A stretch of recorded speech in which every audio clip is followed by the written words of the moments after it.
जय मसीह की भाइयों और बहनों। मसीह में विश्वासियों, आज पेंतकुस्त का दिन है।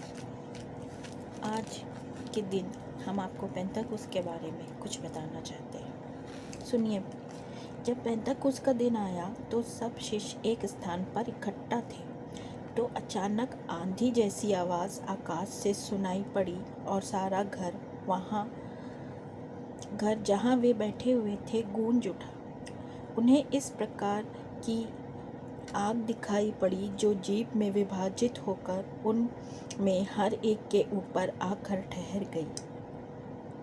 वे सब पवित्र आत्मा से परिपूर्ण हो गए और पवित्र आत्मा द्वारा प्रदत्त प्रदान के अनुसार भिन्न भिन्न भाषाएं बोलने लगे।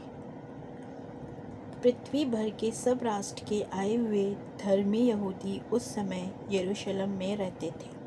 बहुत से लोग ये आवाज़ सुनकर एकत्र हो गए।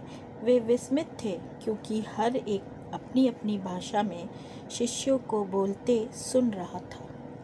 ये प्रभु की वाणी है। ईश्वर को धन्यवाद। हे प्रभु, आपके इस वरदान के लिए हम आपको धन्यवाद देते हैं कि आपने हमें पवित्र आत्मा का वरदान दिया और आपने अपने शिष्यों पर और हम सब लोगों पर अपनी पवित्र आत्मा का वरदान दिया है। हम सब मसीह भाई बहनों को पवित्र आत्मा प्राप्त है क्योंकि संत पौलुस ने अपने पत्र में लिखा है कि हमारा शरीर पवित्र आत्मा का मंदिर है। हे मसीह भाइयों बहनों, आप लोग भी अपने शरीर को पवित्र रखें, अपने मन को पवित्र बनाए रखें क्योंकि हमारा शरीर पवित्र आत्मा का मंदिर है। वचन में लिखा है कि हम उस ईश्वर के, उस हमारे प्रभु यीशु मसीह के पवित्र लहू के मूल पे खरीदे हुए उसके दास हैं। उसने हमारे लिए अपना पवित्र लहू, अपना बहुमूल लहू बहाया है। तो हमें उसके लिए और उसके इस पवित्र लहू के दाम पे खरीदे हुए जो हम उनके दास हैं, हमें उनके लिए बहुत कुछ करना है। उनके सुसमाचार को आगे बढ़ाना है। हर मसीह का ये कर्तव्य है कि वो इस सुसमाचार को आगे बढ़ाए। हम सब पापी ही थे जब मसीह हमारे लिए मर गए और हम आज भी पाप के बंधनों में बंधे हैं क्योंकि संत पेत्रुस अपने पहले पत्र में कहता है कि हमारा शत्रु दहाड़ते हुए सिंह की तरह विचरता है कि कब किसे फाड़ खाए। और हमारा शत्रु सिर्फ एक ही है, वो है शैतान। और शैतान ने पाप को बहुत ही कॉमन कर दिया है, छोटा कर दिया है। आज हर कोई पाप के बंधन में बंधा है। मैं, आप, हम सब पाप के बंधनों में बंधे हुए हैं। तो हमें इस बंधनों को तोड़ना है। हमें अपने प्रभु के लिए कुछ ना कुछ करना है। प्रभु की बातों पर चलना है। प्रभु के सुसमाचार को आगे बढ़ाना है। हम सब का ये कर्तव्य है कि हम प्रभु के वचनों को आगे बढ़ाएं। और जिस तरह पवित्र आत्मा शिष्यों पे उतरा, माँ मरियम पे उतरा, उसने उन्हें छुआ, वो सब अनेक भाषाएं बोलने लगे। पवित्र आत्मा हर किसी को अलग अलग वरदान देता है।